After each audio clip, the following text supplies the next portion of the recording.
వసుదా చెప్పు. ఎక్కడి వరకు వచ్చారు మీరు? ఇప్పుడే కృష్ణానదిని దాడుతున్నాను.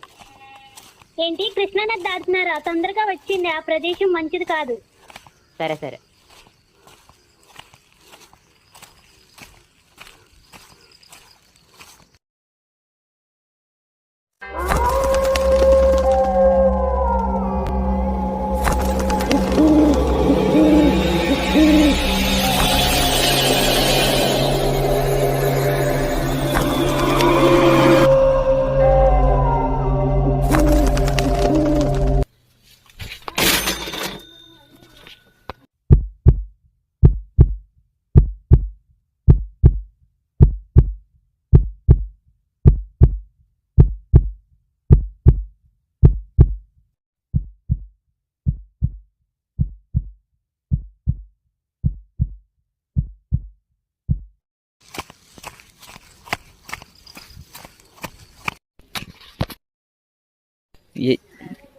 ఎవరండి మీరు?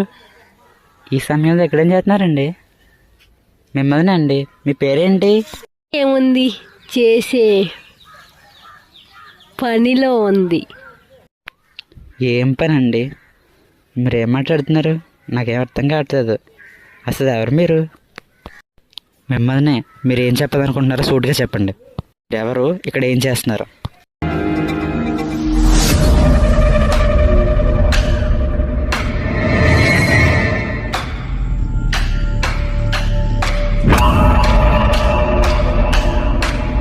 నేను యక్షిని, మరణాన్ని.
తర్వాత భాగంలో వసుధ తన భర్త మరణాన్ని ప్రతీకారం తీర్చుకోవడంతో కథ పూర్తవుతుంది.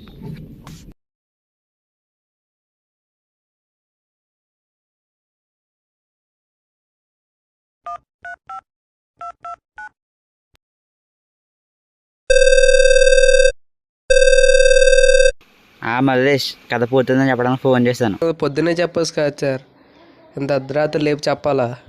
అర్ధరాత్రా? ఇప్పుడు టైం ఎంత అయింది? ఓ, రాత్రి 2 గంటలు అవుతుందా? సారీ మల్లేష్, నేను చూసుకోలేదు. పర్లేదు సార్, మీరు టైం పట్టించుకోకుండా కథ రాస్తున్నారు. ఎందుకు మన కథ పేరు ఏంటి సార్? ఈ కథ పేరు యక్షిని, ఒక మంత్రగత్తె. సార్, ఇప్పుడు మీరు యక్షిని అన్నారా? యక్షిని నువ్వు అనుకున్నంత చెడ్డదేం కాదు. అంటే ఏంటి సార్? అంటే యక్షిణులు చాలా మంచివారు. ఎంత మంచివారంటే వారి ఇతరుల ఆనందం కోసం వారి సమస్తం కోల్పోతారు. అంటే ఏంటి సార్? మన హిందూ పురాణాల ప్రకారం భూమి కన్నా ముందు చాలా లోకాలు ఉండేవి. ఈ లోకాలన్నిటిలో పైనుండే లోకం విష్ణు లోకం. ఈ లోకంలో విష్ణువు, అప్సర వంటి వారు ఉండేవారు. భూమికి దగ్గరగా ఉన్న లోకం యక్షలోకం. ఈ లోకంలో యక్షుడు, యక్షిణులు ఉండేవారు. ఈ యక్షిణులు మనకి అత్యంత సన్నిహితులుగా త్వరగా ప్రసన్నమయ్యేవారు. అందరూ ఎంత త్వరగా ప్రసన్నం అయిపోతూ ఉంటారు? సరైన సమయంలో లేదా సరైన మంత్ర సాధన ద్వారా త్వరగా ప్రసన్నమయ్యేవారు. అలా ఈ భూమి మీదకి వచ్చిన యక్షిని కొన్ని అనుకోని కారణాల వల్ల శపించబడింది. ఆ శాపం ఆమె జీవితాన్నే మార్చేసింది. సరే, అది యక్షిని శాపం ఏంటి సార్ అసలు? అది నీకు అదంతా తెలియాలంటే నువ్వు నా పుస్తకం 2వ భాగం కోసం వేచి చూడాల్సిందే. సార్, మీ బుక్ అమ్ముడుపోవడానికి మీరు ఎలా కూడా చెప్పొచ్చు కదా సార్? అవును, నేను నా పుస్తకాన్ని నమ్ముకుంటున్నాను, అలాగే నా బాధను కూడా. కనీసం నా కంటి నుంచి కారే కన్నీటి బొట్టుకైనా డబ్బులు వసూలు అవ్వాలి కదా. కానీ వాడు గుర్తుపెట్టుకో, ఏ వ్యక్తి చెడ్డవాడిగా పుట్టాడో అతని చుట్టూ ఉన్న పరిస్థితులు అతను చెడ్డవాడిగా మారుస్తాయి. సార్ యక్షిని ఆ శ్మశానపుడు కోటలో ఉంటుందని విన్నాను. మీరు ఎప్పుడైనా చూసారా యక్షిని? యక్షిని నేను చూడడం ఏంటి, యక్షిని ఇప్పుడు నాతోనే ఉంటుంది కదా, ఇప్పుడు కూడా నా పక్కనే.